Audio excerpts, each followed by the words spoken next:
क्योंकि यूरोप का लगभग 40% विदेशी व्यापार दक्षिण चीन सागर से होकर होता है, जहां पर चीन अपना दावा करता है। चीन के इसी दावे को नकारने इन सारे देशों ने यहां पर बड़ा युद्धाभ्यास करने का भी फैसला किया है, जिसमें भाग लेने के लिए इटली का कैरियर स्ट्राइक ग्रुप उत्तरी ऑस्ट्रेलियाई शहर डार्विन में है, जहां इटली मेजबान ऑस्ट्रेलिया के साथ 20 देशों के अभ्यास में लगभग 2 दर्जन लड़ाकू जेट का योगदान दे रहा है, जहां पर संयुक्त राज्य अमेरिका, ब्रिटेन, जापान, फिलीपींस और पापुआ न्यू गिनी भी भाग ले रहे हैं। इटली की ताकत का अंदाजा यूं लगा लीजिए कि उसने चीन को अपनी ताकत दिखाने के लिए इस करियर स्ट्राइक ग्रुप के साथ अपने 8 स्टील्थ F-35B योद्धाओं को भेजा है। साथ ही 23 फाइटर जेट भी शामिल हैं, जो अपने सहयोगियों के साथ हवाई लड़ाई, हमले और अन्य ऑपरेशन का अभ्यास कर रहे हैं। इटली के स्टील्थ F-35B अमेरिकी F-35 स्टील्थ विमानों के साथ अपनी ताकत का प्रदर्शन भी करेंगे। पता चला है कि इटली का ये कैरियर स्ट्राइक ग्रुप फिलीपींस जाकर मानवीय काम भी करेगा। मनीला में बंदरगाह पर जहाज के अस्पताल में बच्चों की सर्जरी करेगा।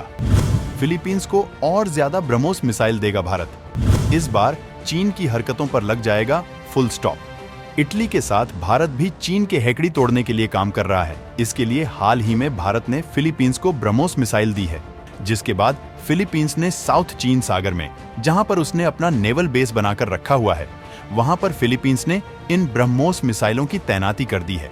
लेकिन अब फिलीपींस को ये लग रहा है चीन का मुकाबला करने के लिए उसे और ज्यादा संख्या में ब्रह्मोस मिसाइलें चाहिए, जिसके लिए उसने भारत से कुछ और ब्रह्मोस मिसाइलों भेजने का निवेदन किया है, जिसके बाद भारत अब फिलीपींस को भेजने के लिए मिसाइलों को रेडी कर रहा है।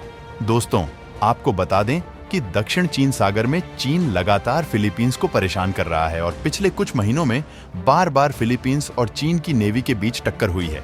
चीनी नेवी ने कई बार फिलीपींस के जहाजों पर पानी की बौछारों से हमला किया है, जिसके बाद फिलीपींस चीन का काफी ज्यादा परेशान हो गया है। चीन दक्षिण चीन सागर का 1 इंच क्षेत्र भी किसी को नहीं देना चाहता है, जबकि फिलीपींस, जो दक्षिण चीन सागर के तट पर बसा है, वो भी इस समुद्र के एक हिस्से पर अपना दावा करता है। इसी वजह से चीन फिलीपींस पर अटैक करने की योजना बना रहा है। अब फिलीपींस दक्षिण चीन सागर में अपने समुद्री तटों की मजबूत सुरक्षा के लिए भारत से और ज्यादा ब्रह्मोस सुपरसोनिक क्रूज मिसाइलें खरीदने पर योजना बना रहा है। फिलीपींस मरीन कोर का लक्ष्य 2026 तक इन एंटी शिप मिसाइलों की 2 अतिरिक्त बैटरियां हासिल करना है, जो पहले से ही ऑर्डर की गई 3 बैटरियों में शामिल होंगी।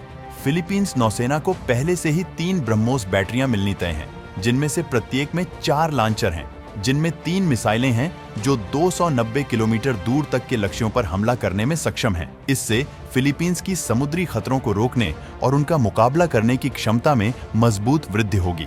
अब फिलीपींस भारत से और ज्यादा ब्रह्मोस मिसाइलें खरीद रहा है, जिससे फिलीपींस की समुद्री खतरों को रोकने और उनका मुकाबला करने की क्षमता बढ़ेगी।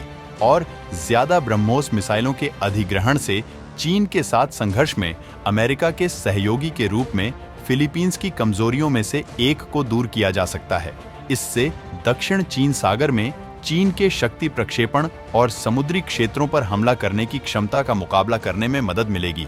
जिस तरह से हिंद महासागर में चीन भारत के लिए परेशानियां बढ़ा रहा है, भारत भी चीन को जैसे का तैसा जवाब देने की कोशिश कर रहा है और इस काम में फिलीपींस काफी अहम भूमिका निभा रहा है। भारत ने अब दक्षिण चीन सागर में युद्धपोतों को भी भेजना शुरू कर दिया है। दोस्तों, आपको भारत और इटली के इस एक्शन को लेकर क्या कुछ कहना है, कमेंट में लिखकर जरूर बताइएगा।